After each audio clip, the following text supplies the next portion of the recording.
দূর দূর, হঠাৎ করে কেন যে এত চুল ঝরছে বুঝতেই পারছি না।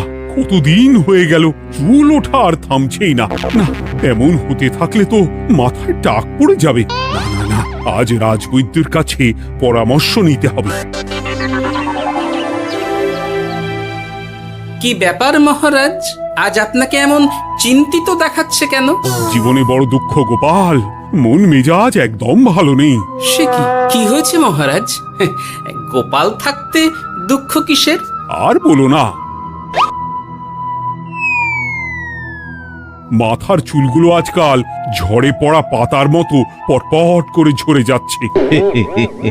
আমি তো জানি কেন এমন হচ্ছে, কিন্তু এখনই মুখ খুললে চলবে না। আর একটু বেশি বিপদ বাড়লে তখন মাঠে নামবো। তাই বলুন। এ তো খুব ছোট ব্যাপার, চুল ঝরলে টাক পড়বে, আর সেটা পড়া কত ভালো জানেন? কথায় আছে, যত বড় টাক তত বেশি টাকা। তুমি চুপ করো তো বাপু। যদি টাক থাকলেই টাকা হতো, তাহলে তোমার টাকা কোথায়? যেটা বোঝো না সেটা নিয়ে কথা বলো না। তাই না তাই, মহারাজের ঝরছে চুল, চিন্তার ভাঁজ মাথায়। গোপাল যতই চেষ্টা করুক, চিড়ে ভিজবে না কথায়। তোমরা সকলে থামো তো দেখি। ও রাজবৈদ্য, তুমি এর কিছু উপায় বলো। আগে মহারাজ, অনেক সময় দেহে ওই লৌহের পরিমাণ কমে গেলে এমন চুল ঝরে। আপনি বরং পালং শাক, ওই কিশমিশ, কলা ও আরো কিছু ফল আমি বলে দিচ্ছি, সেগুলো বেশি করে খান। আচ্ছা আচ্ছা আচ্ছা, তবে তাই করে দেখি।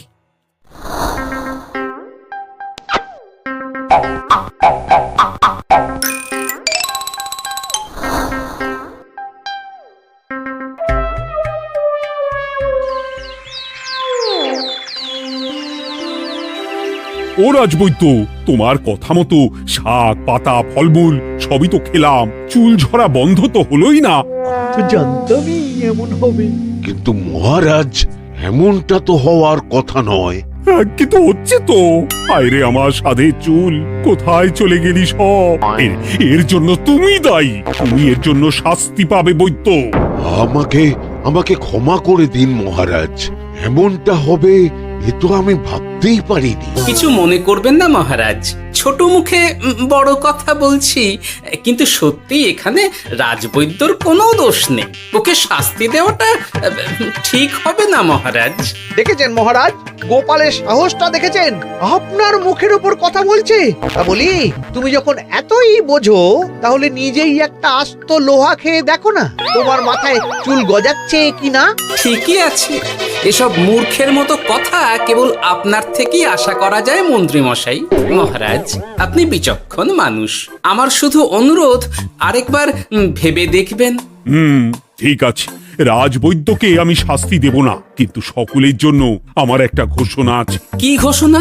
আমার এই কঠিন সমস্যা যে দূর করে দিতে পারবে, তাকে আমি বিশেষ পুরস্কারে ভূষিত করব। এই তো পেয়েছি, এই সুযোগ কোনোভাবেই হাতছাড়া করা চলবে না। এবারের সমস্যাটা সত্যি বেশ কঠিন। কি করলে যে মহারাজের চুল পড়া বন্ধ হবে সেই উপায় মাথাতেই আসছে না। হঠাৎ করে কেন যে এমন হলো কে জানে।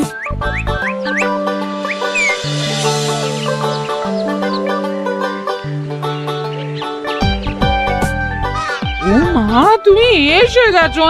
একটু বসো, আমি তেলটা মেখেই হাত ধুয়ে খাবারটা বাড়ছি। হ্যাঁ, সে ঠিক আছে, কিন্তু তুমি কিসের তেল মাখছো এটা? কি আবার মাথার চুলের তেল? এখানেও চুল, ওদিকে মহারাজেরও চুল ঝরে পড়া নিয়ে আমরা সবাই হিমশিম খাচ্ছি গিন্নি। আরে, মহারাজের অত সুন্দর কালো চুলগুলো ঝরে যাচ্ছে, এ তো ভারী দুঃখের কথা। সে আর বলতে, ওই জন্যেই তো আমি বাবা মাথায় এই জড়িবুটি তেল মাখি। এতে চুলের গোড়া শক্ত করে, চুলকে ভালো রাখে, নতুন চুল গজায় সব। হ্যাঁ। কি কি বললে? নতুন চুলও গজায়? সত্যি? হ্যাঁ। বাহ, তাহলে আর চিন্তা কি। আমাকে এই তেলটা একটু দিতে পারবে গিন্নি? মহারাজকে দিয়ে আসি। উনি বলেছেন যে ওনার সমস্যা দূর করতে পারবে তাকে উনি পুরস্কার দেবেন। ওমা, এই তাই নাকি? এ তো দারুণ ব্যাপার গো। নাও নাও নাও, তেলখানা নিয়ে মহারাজকে কাল দিয়ে এসো তাহলে। আর জানিয়ে দিও, দিনে 2 বার কিন্তু তেল মাখতেই হবে। হ্যাঁ, আচ্ছা ঠিক আছে।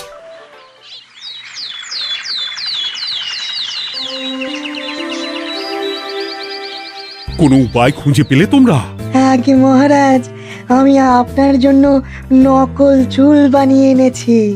যতদিন আপনার চুল পড়া বন্ধ না হচ্ছে ততদিন আপনি এটা পরে ব্যবহার করতে পারেন। সে তো বুঝলাম, কিন্তু নকল চুল তো আর আসল চুলে জায়গা নিতে পারবে না বিজ্ঞানী। আসল চুলের কথা ভেবে আমি আপনার জন্য কেশুত্তে পাতা এনেছি মহারাজ। আচ্ছা বেশ। তা গোপাল, খুব তো আগের দিন বকবক করছিলে, তুমি কি এনেছো শুনি? সেটা যথাসময়ে দেখতে পেয়ে যাবেন মন্ত্রী মশাই। এটা জড়িবুটি তেল মহারাজ, আমি এটা আপনার জন্য এনেছি। এতে নতুন চুল গজায় আর চুলের স্বাস্থ্যও ভালো হয়। আমার গিন্নিও ব্যবহার করে এটি, তবে দিনে 2 বার করে মাখতে হবে, তাহলেই ভালো ফল পাবেন মহারাজ। বাবা, তাহলে তুমি কেন মাখো না? আচ্ছা, আপনার সমস্যাটা ঠিক কোথায় বলুন তো মন্ত্রী মশাই? মহারাজের জন্য কিছু আনলেও কথা শোনান, না আনলেও কথা শোনান। সত্যি তো মন্ত্রী, কেন তুমি সব সময় গোপালের পিছনে পড়ে থাকো বলো তো? এরা তো তাও সবাই কিছু না কিছু আমার কথা চিন্তা করে এনেছে, তুমি তো সেটাও করনি। না আসলে মহারাজ, আমিও ভাবছিলাম আপনার কথা, কিন্তু থাক, বুঝেছি।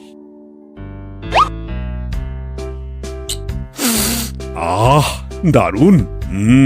তেলের গন্ধটাও খুব সুন্দর। গোপাল, তোমায় অনেক ধন্যবাদ। আশা করছি ব্যবহার করলে খুব ভালো ফল দেবে। একদম দেবেই মহারাজ। দূর বাবা, ভেবেছিলাম এক হলো আর এক। কোথা দিয়ে যে গোপালটা মাঝখান দিয়ে এসে নাক গলিয়ে ঢুকে পড়ে, খুব শক্ত পুরস্কার নেওয়ার। দেখাচ্ছি মজা।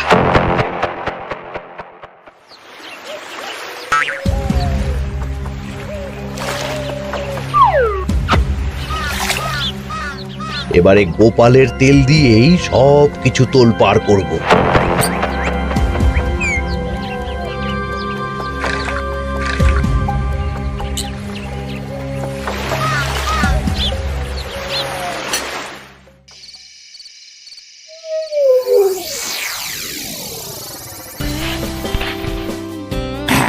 ব্যাস, হয়ে গেল 2 বার মাখা। গোপাল বলেছিল এতেই ভালো ফল পাব, কিন্তু এখন মাখার পর মাথাটা কেমন জ্বালা জ্বালা করছে মনে হচ্ছে। হয়তো নতুন চুল গজাবে বলে এমন হচ্ছে। কাল সকালে বোঝা যাবে। এতক্ষণে বোধহয় ছোট ছোট চুল গজিয়েই গেছে। কি এটা চুল গজানোর তেল ছিল নাকি পড়ে যাওয়ার? হে ভগবান, যেটুকু বাকি ছিল সেটাও ঝরে পড়ে টাক পড়েই গেল। গোপালই হলো যত নষ্টের গোড়া। আজ আসুক সভায়।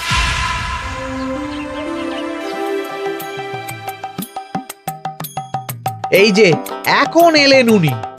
ও কি মহারাজ, আপনি এমন কাপড় মাথায় জড়িয়ে বসে আছেন কেন? তুমি আর এমন প্রশ্ন জিজ্ঞাসা করো না গোপাল, তোমার দয়াতেই মহারাজের এমন অবস্থা। মানেটা আমি তোমায় দেখাচ্ছি, দাঁড়াও। এই যে গোপালের দেওয়া তেল মেখেই আমার এমন হয়েছে, আর তার জন্য আমি তোমাকে কোনোদিনও ক্ষমা করব না গোপাল। বিশ্বাস করুন মহারাজ, আমার গিন্নিও মাখে এই তেল, কিন্তু এমন কিছু তো এখনো পর্যন্ত ঘটেনি। আমি আর কিচ্ছু শুনতে চাই না। আমার মাথা ভর্তি চুল আমি ফেরত চাই। যতদিন না আমার মাথার সব চুল ফিরে আসছে ততদিন আমি তোমার মুখও দেখতে চাই না। মহারাজ, আপনার কোনো চিন্তা নেই, আমি তো আছি। এবার এই সমস্যার একটা সমাধান আমি করেই ছাড়বো। কি ব্যাপার, মন্ত্রী মশাই এত লাফাচ্ছে কেন? এসবের পেছনে আবার ওনার হাত নেই তো? না, ব্যাপারটা পরে দেখতে হচ্ছে।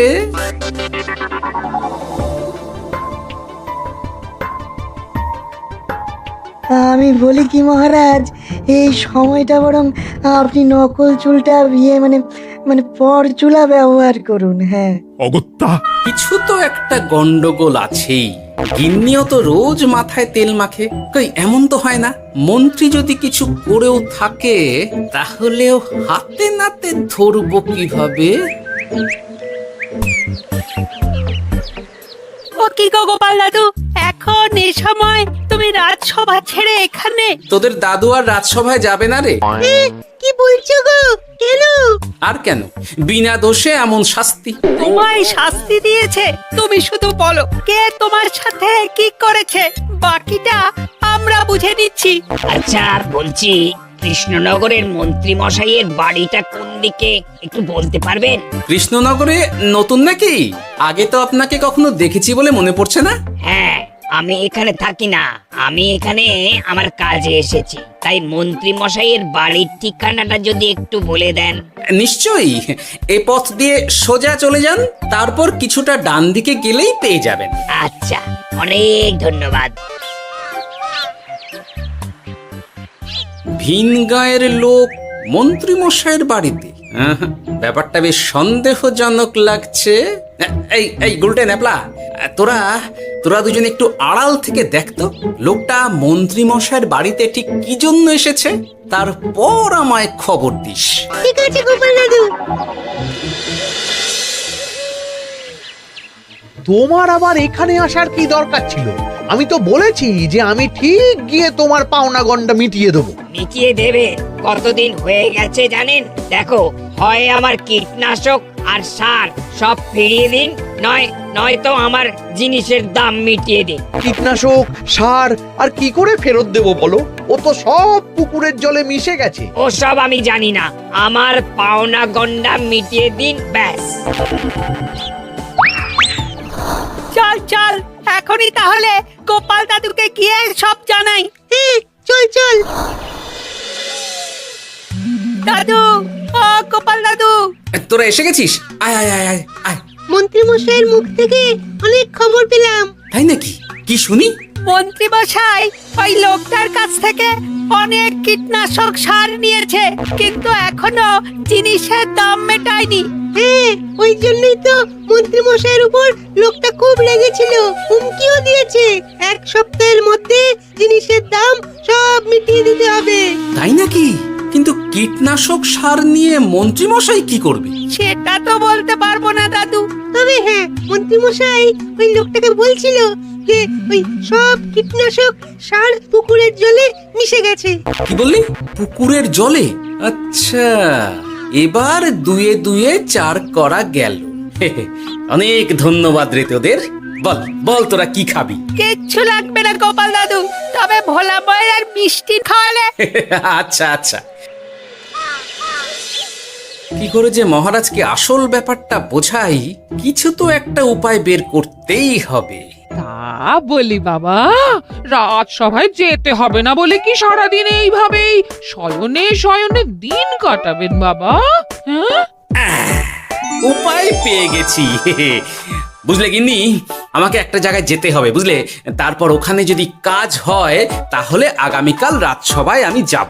কিন্তু তুমি যে বলেছিলে তোমার এখন ছুটি। হ্যাঁ, কি আর করি বলো, গুরুত্বপূর্ণ একটা কাজ, তাই যেতেই হবে। আচ্ছা যাও। ওই গো বিজ্ঞানী। আরে গোপাল যে, বলো। এই যে বিজ্ঞানী, একটা বিশেষ দরকারে তোমার কাছে এলাম, বুঝলে? হ্যাঁ, বলোই না। আচ্ছা, এই দূষিত জলকে কিভাবে আবার পরিশুদ্ধ করে বলতে পারবে? কেন পারবো না? জলের মধ্যে একটু চুন আর ফটকিরি দিয়ে দিলেই জল আবার দূষণমুক্ত হয়ে যাবে। তবে ওগুলো দেওয়ার পর কিছুদিন সেই জলকে ব্যবহার করা বন্ধ রাখতে হয়। হ্যাঁ। আচ্ছা আচ্ছা, অনেক ধন্যবাদ, আসি তাহলে। হ্যাঁ,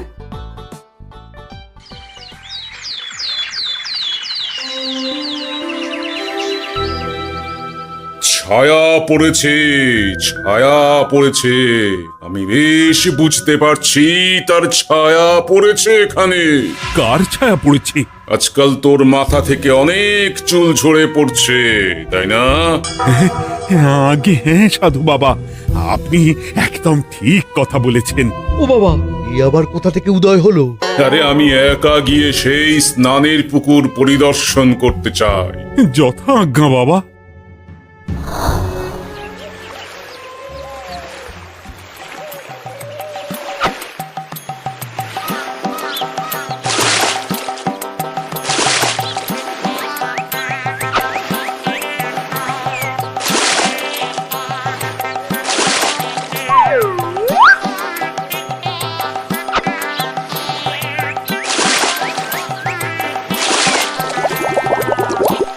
যাক বাবা, মোটামুটি সপ্তাহখানেক এভাবে থাকলেই পুকুরের জল আবার আগের মতো পরিষ্কার হয়ে যাবে।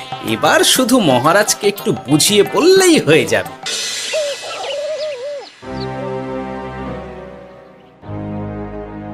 কি বুঝলেন সাধু বাবা?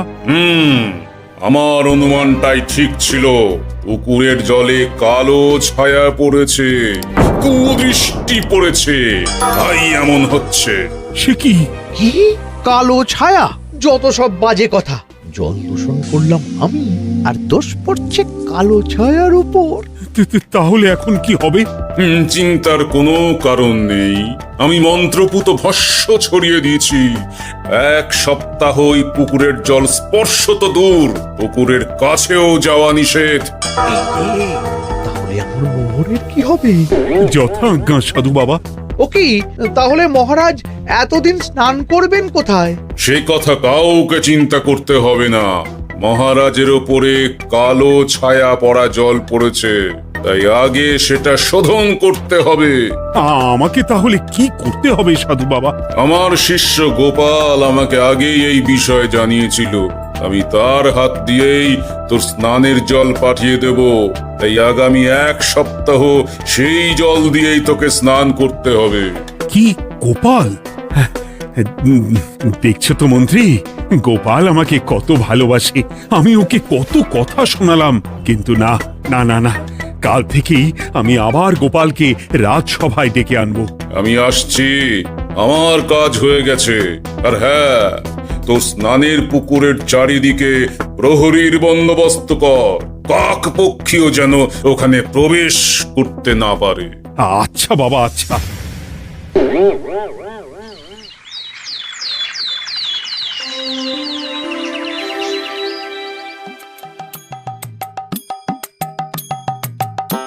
গোপাল, তোমাকে আবার এখানে দেখতে পেয়ে আমার খুব ভালো লাগছে। তোমার গুরুদেব গতকাল এসেছিলেন, কিছু মনে করো না। না বুঝেই তোমাকে অনেক কথা শুনিয়েছি। না মহারাজ, আমি জানি আপনি আমাকে খুব ভালোবাসেন, তাই আমি কিছু মনে করিনি মহারাজ। এই নিন, আমি আপনার স্নানের জল এনেছি। হ্যাঁ হ্যাঁ হ্যাঁ, দাও দাও দাও।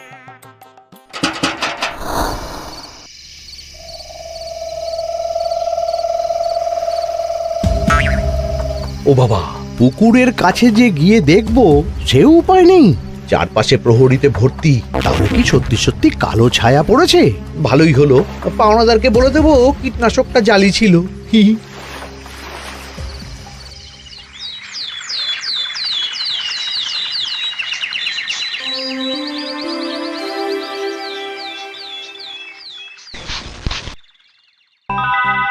এই তো আমার সেই পুরনো কালো চুলগুলো আবার ফিরে এসেছে।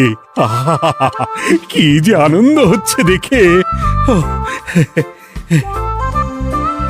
আজ 1 সপ্তাহ সম্পূর্ণ হলো।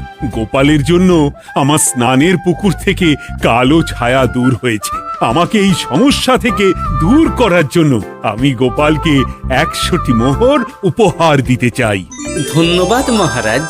দূর, আমার আর ভালো লাগে না। সব সময় গোপালই মোহর পায়, এটা তো আমার পাওয়ার কথা ছিল। এদিকে আজকে পাওনাদারও আসবে।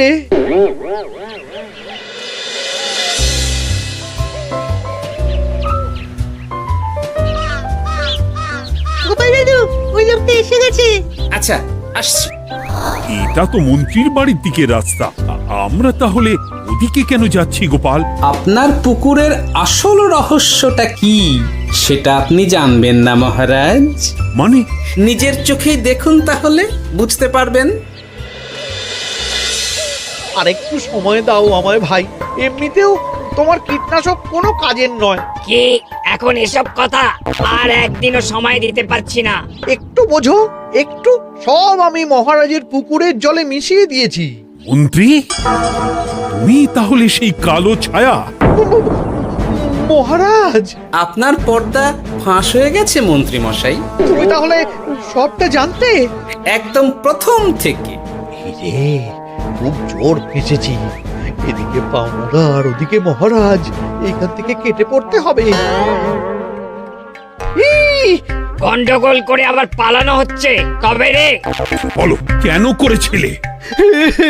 মহারাজ, আমি ভেবেছিলাম আপনার সব চুল উঠে গেলে আমি আপনার কাছ থেকে চুল গজানোর ওষুধ দেওয়ার নামে অনেক টাকা লুটবো। কিন্তু সেই ভাবনা ভাবনাই থেকে গেল, সেগুড়ে যে বালি হয়ে গেল। ভাবা যায় চুলের জন্য চুলো চুলি, হ্যাঁ?